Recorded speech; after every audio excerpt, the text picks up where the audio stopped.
This is a duplicate of the Saca West Locomobile.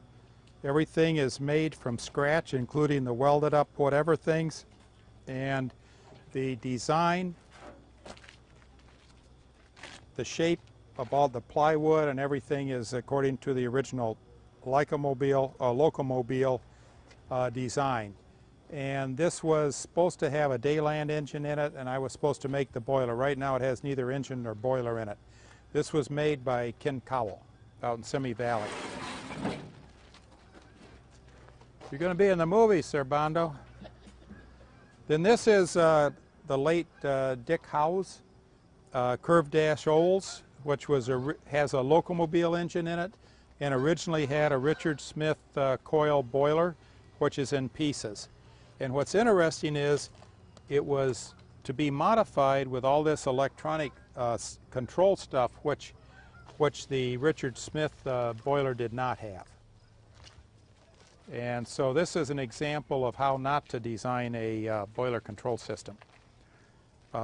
Kit car, curved dash Olds kit car. Now somebody in Northern California made this, and this is one of, and Jim Tangeman knows the name of the guy who made it, and it was not Bert Truebody. Bert Truebody made another one. Bert Truebody invented the idea of converting VWs to steam, but this is somebody else's.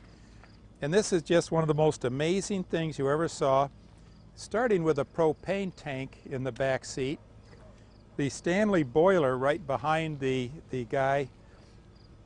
To make it self-starting, you guys have to come back and admire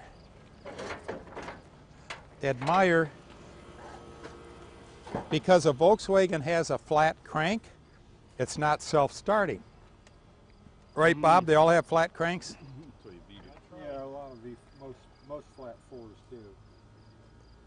Well, I just want to know what Volkswagen did. You know, that was invented by Hitler, so I'm not sure.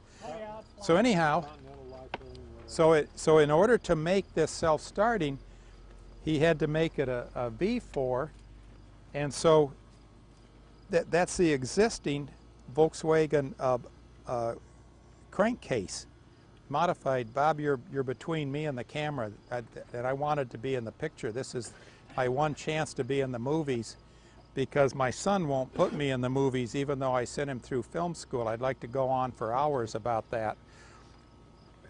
We know. And so, does ungrateful wretch belong in that vocabulary? if you, I have not completely examined the valve train, except it starts out with eccentrics and ends up with poppet valves. But if you look at that, you will notice that a lot of work went into it. And this sat outside for a long time before I got it, but it's got a regular Stanley type boiler. But what you will really want to admire over here, and I think, Joe, if I were you, don't you have a little camera? You could make a note as to how to drive the water pump. I'm camera shy, Tom, actually. You're camera shy, but you'll all want to walk around here, and when you run out of room to put the water pump inside, you just hang the water pump on the running board and keep right on going. So, Well, this guy was clever. It's water pump plus oil. oh, it's a water and oil pump both hung on the Very ingenious. Yeah. There you go. And you know, Joe, why didn't I put this in the magazine? Well, you would have confirmed your wisdom had you done so. We would none of us would have been surprised after the horse.